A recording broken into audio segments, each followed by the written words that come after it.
Comrade and activist Amaewhule Sowore spoke like a prophet today. Sowore condemned the collusion going on between El-Rufai, Atiku, and Peter Obi.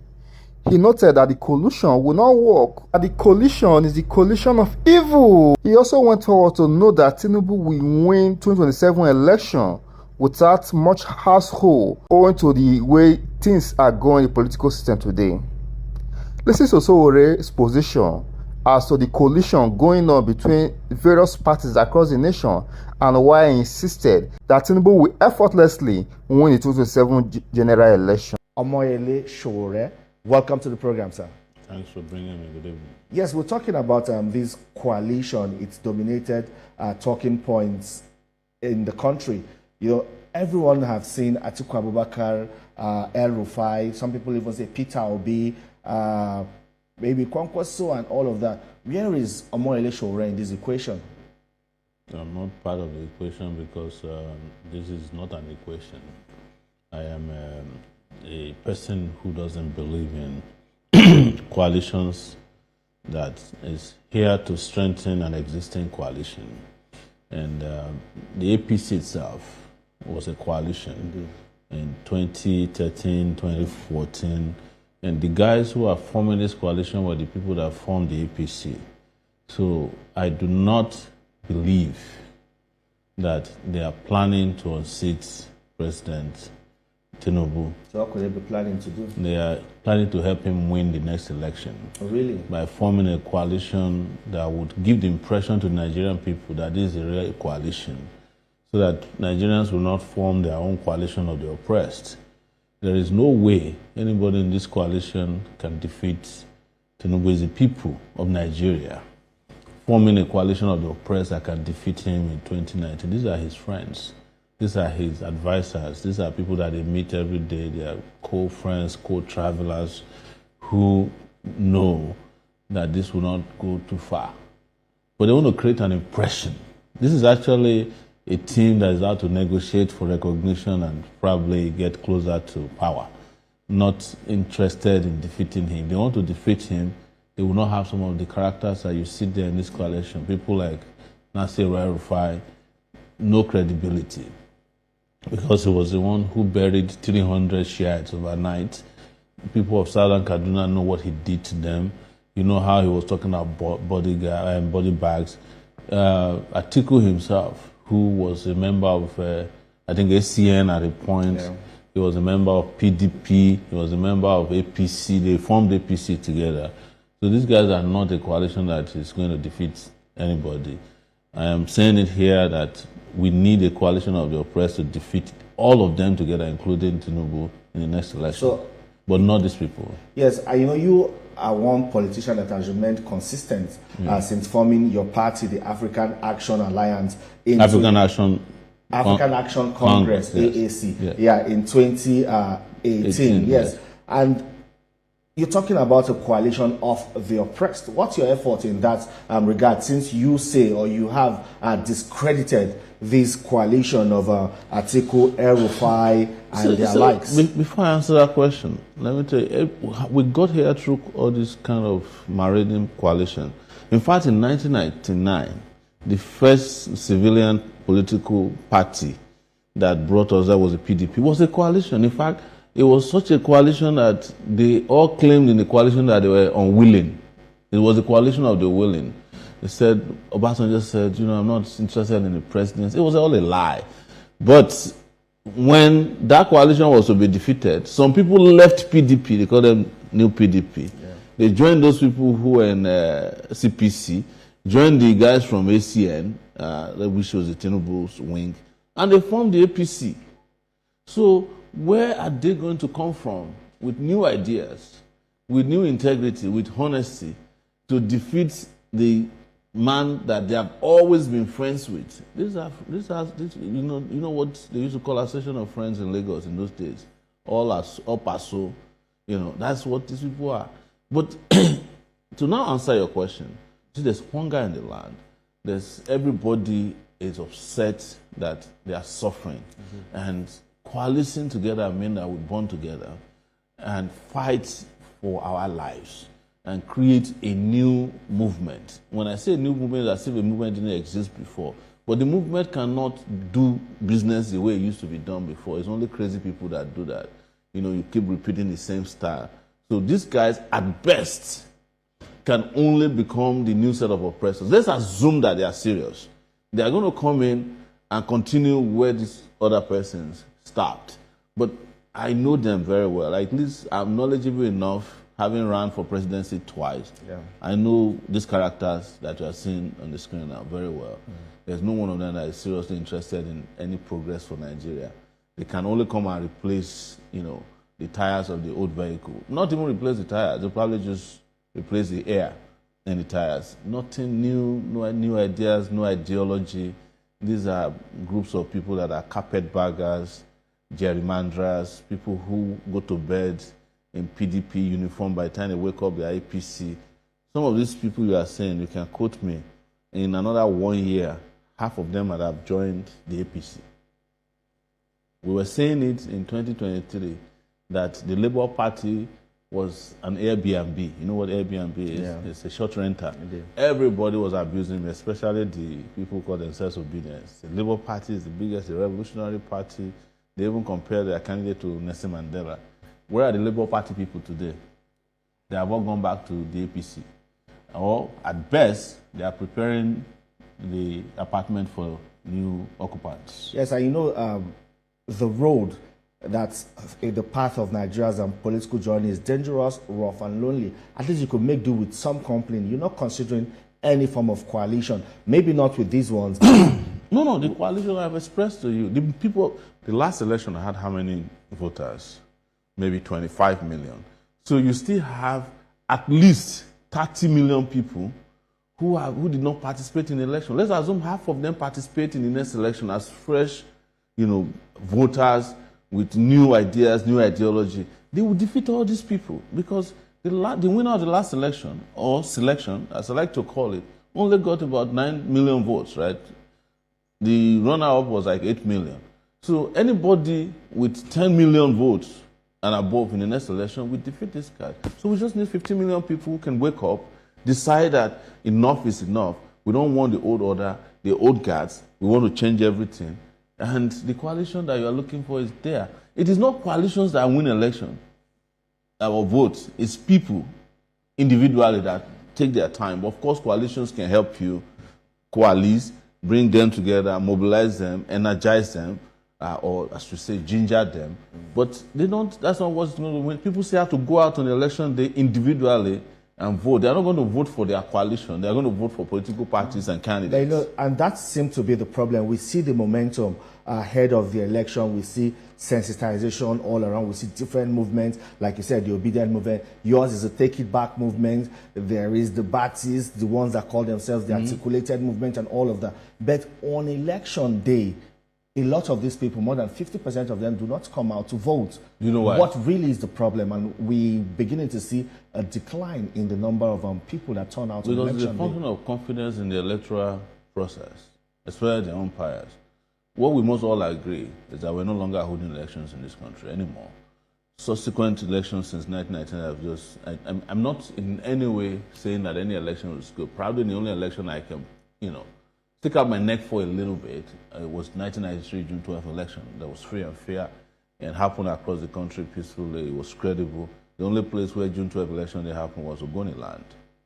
So, but any election after that, there were elections that was held in this country. I think it was Obasanjo's second election in 2003.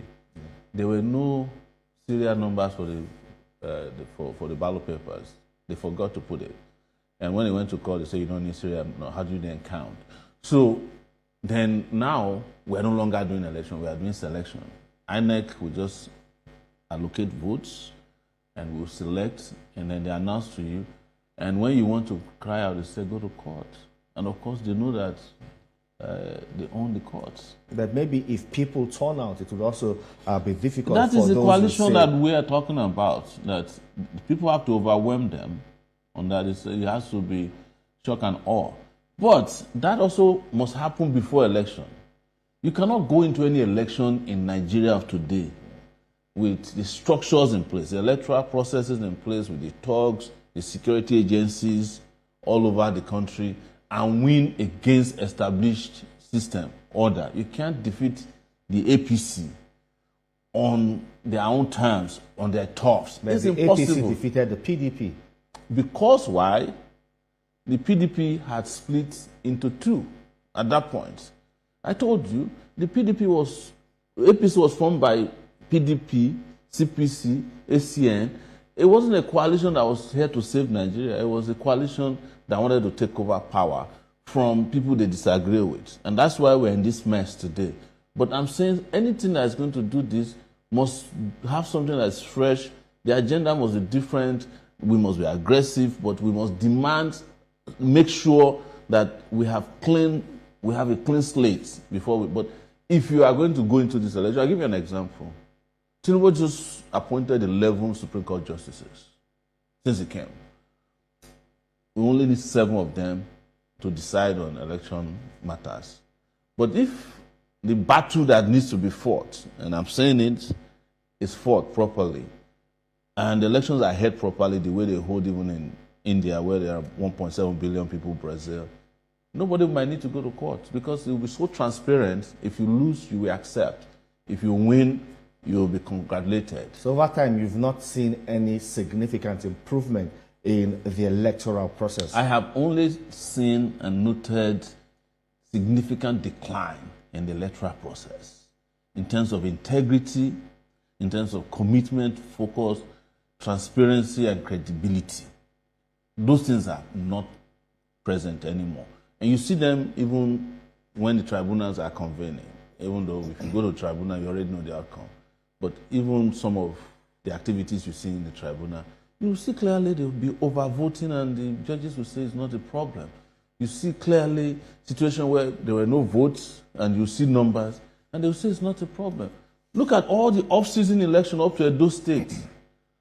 Truth is that regardless of where you sit on the side of the table, you cover the elections and you report back and say, well, we didn't see election, but somebody is declared winner.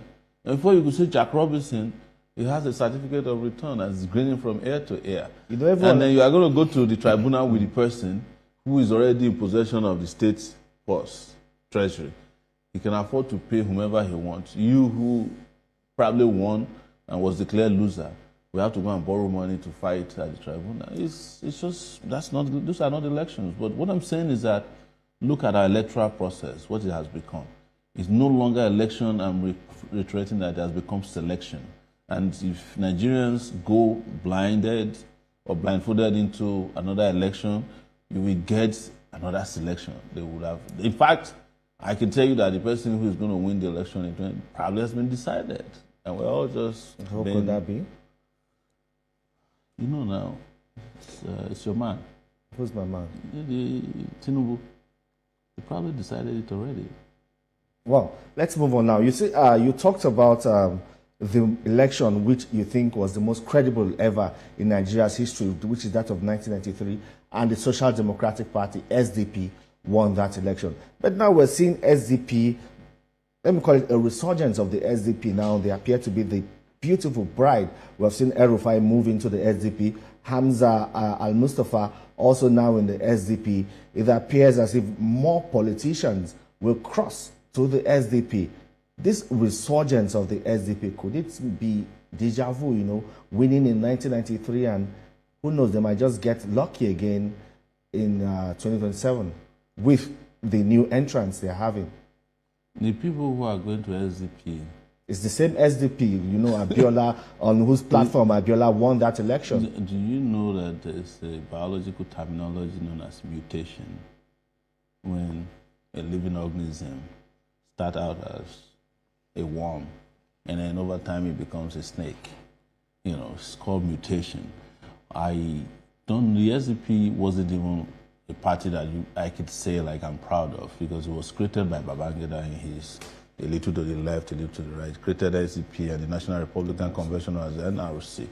So I can identify. To be honest with you, I didn't vote in 1993 because I was at the university and we were in NANS, National Association of Nigerian Students, of blessed memory. I'm not talking about the current one. And we decided that nobody could trust Babangida to hand over power. So we didn't vote. We only came out after Babangida tried to annul the election. But everybody certified across the country that elections were free and fair, and that we felt it was just, fair, and pertinent on our part to jump on that and use that to drive the military out of power. So the SDP of 1992-93 is not an SDP I'm proud of. I don't know. I'll make the public disclosure here. The presidential candidate of SDP in the last election is my friend, Adebayo. Yeah. So, and he knows himself that he inherited a party in which, he had one leg in one place and the other leg on the other. So, but he wasn't the chairman of the party. But what I can tell you is that I'm a chairman of a political party, that's the AAC. So I get to meet political parties at meetings of political parties with INEC. And if you know what happened in those meetings, there are 18 of us left now. There used to be 79 political parties in 2018, 2019. These political parties are not, most of them are appendages of the major political parties. In fact, some of them were created by the mainstream political parties so that they can use them as special purpose vehicles. I do not know where SDP is going, but within 2 days after El-Rufai arrived, they had already torn the place apart. They were going to remove Oluwagunloye, and there must have been a reason why they want to remove him. Well, everyone is fighting for control. Exactly. El-Rufai coming to the party would also want to have some form of control. But you see, one thing I know, and I will disclose here, is that the SDP is a family of Ahmed Bola Tinubu as well. It's one of the branches of his ministry. Yeah. So I don't know if he has lost interest in the SDP, but if it was the SDP before he won the primaries of the APC, it's going to be tough for these new entrants to get too far within the. There's a small turtle in our area in Ondo State. They call it Aluke-Luke. That's the local name for it. When children go to play with it, he will allow the parents to walk away, and he will open up. And when the child puts his hand in between it, he will close until the parents come. He will never let go of the finger of the child. That's what the SDP might be for all these entrants. And I want to make another prediction. It may not come to pass. Because it was like they sent El-Rufai to SDP as a circus. There's a circus, when you have like all these dangerous animals and you want to do a circus, you send somebody to go inside first. And it seems like when El-Rufai came, he was mauled by the first lion. I don't know which lion mauled him. Maybe it's Adebayo or the SDP people who knew this was going to happen. And I suspect that not as many people were going to move over to SDP would do so, because I think they found out that there's a turtle there that's probably going to handle them differently. But like I said, I'm not a member of the party, but I'm just giving you, my own understanding of the political. Clearly, you think the SDP is going nowhere. I don't know how far they can go, considering these characters that are jumping over the place, and my own personal conviction that this coalition is not about winning election. I think it's a coalition for negotiation, and it's a coalition to distract the Nigerian people, to create an impression that there's going to be opposition to the current APC government.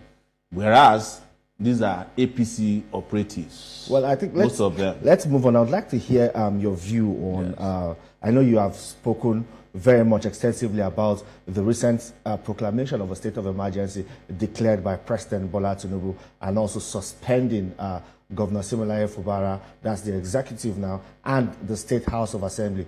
If you were president, you have contested twice now. If you were president, how would you have managed the situation? Would it have been different from the way it's been handled now? Because the presidency, or President Bola Tinubu, says there was clear and present danger to national security, especially oil installations, which, it's the lifeline of the economy.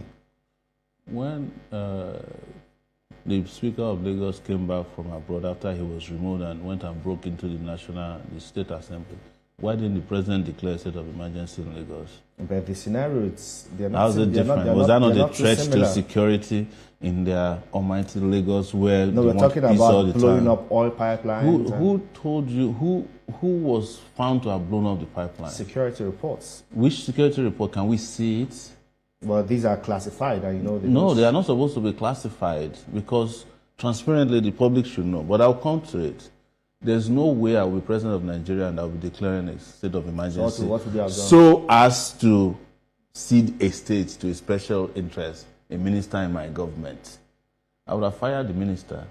If you're a minister of the Federal Capital Territory and you're supposed to go to work every day and you're not satisfied with your position to the point that you still want to retain a state where you used to be former governor, I will fire you as my minister so that you can concentrate on looking for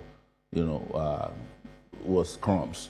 I want to bring another Yoruba parlance word, but there's an English version of it that, you cannot be carrying an elephant on your head and be using your toes to be searching for crickets. That is what it is. But what has happened in Rivers State, let's put it what it is not about any godfatherism. It is how Nigeria is experiencing what is known as state capture, where you bring the judiciary, the legislative arm and the executive, without any checks and balances, just decided that, look, we can get away with anything, and then you go after some of the most, luxurious states in it, and because Rivers is definitely not poor for political reasons. And maybe that's why it was important for the president to declare a state of emergency. But he also says his action is backed by the Constitution. Which Constitution? Section 305. This is why I don't discuss the Nigerian Constitution, because I don't believe in it. It's a fraudulent document created by the military. And maybe until we have a better constitution, for now the current constitution could justify his action. No. We don't have to have see, Tinubu was a supposedly former pro-democracy activist. And I am getting the feeling that all the time they claimed they were fighting against the military, they were actually envying, the dictatorial nature of the military leaders at that time. I guess that's why they all ended up smiling, laughing, and having a great time at Babangida's book launch, because they have always wanted to be like him. That's what I saw there. Otherwise, who is in charge of national security? Is it the governor or the president? So if they are blowing up pipelines, you declare a state of emergency. So what happened to Zamfara State, where they have been blowing up human bodies? What's happening in Borno, where they've been blowing people up every day, suicide bombers? What's happening with all the kidnappings that is going on? If you look at the preponderance of security problems across Nigeria, do you know where we should be declaring a state of emergency? Across Nigeria, the whole country should be under a state of emergency. And if your logic is sound, then the president should be asked to step down, the vice president. And who will be in charge? I can handle Nigeria for a little bit and make things work. All right, then, before we go, I would like to ask you this. I see you in court, I see videos of you in court every time Nnamdi Kanu appears in court. And his case has lingered for too long and so long. Shouldn't we be talking about a political solution now to resolve all of these and probably give closure to the people of the Southeast and maybe peace too? One thing I find very difficult to understand is why, no matter who is occupying position of power, something is always absent all the time. And that's part of why we are discussing this River State. It's like there's absence of common sense on the corridors of power. I think because there are just too many sycophants in Nigeria.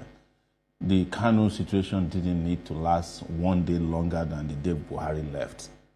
Kanu was Buhari's personal prisoner because those people, the Buharis of this world, believe that Nigeria is a real estate that must be held together, it must be united. But you would think that people who claim they have broad minds about what Nigeria is, the diversity of Nigeria, the crisis, is the first person they would have done. The first person they would have let go is Nnamdi Kanu, because didn't we let go Sunday Igboho? Have we burned down Yoruba land? Before Buhari left, I was one of the people fighting for Ezaki. The argument by those who were opposed to his release was that if he comes, he will burn down Kaduna. Ezaki has been out of jail now for how long? He doesn't even have time for Nigeria. He has become an international ambassador for Nigeria. He goes to Lebanon, Iran. I've seen him in Iraq. He has not had time to even rebuild his area base. That shows to you that what of some of the fear-mongering that happens on the corridors of power is driven by unreasonableness, and that is why I just want to say, look, eventually they are going to resolve the issue politically. Because the political issue is a self-determination matter. There's no court of law that can resolve Kanu's matter. Even if he's found guilty by their own standards, it's still going to be he's a political prisoner forever. Some people have also said that there are also some political interests, even from his region, who do not want him to be free. We know that because I was earlier in, I think, 2023, I was part of some conversation to release him. And what came straight was from Imo State, that he can't be released before the election in Imo State, that he will affect them. And after that, everybody kept coming and said, don't release him, and here we are. Right.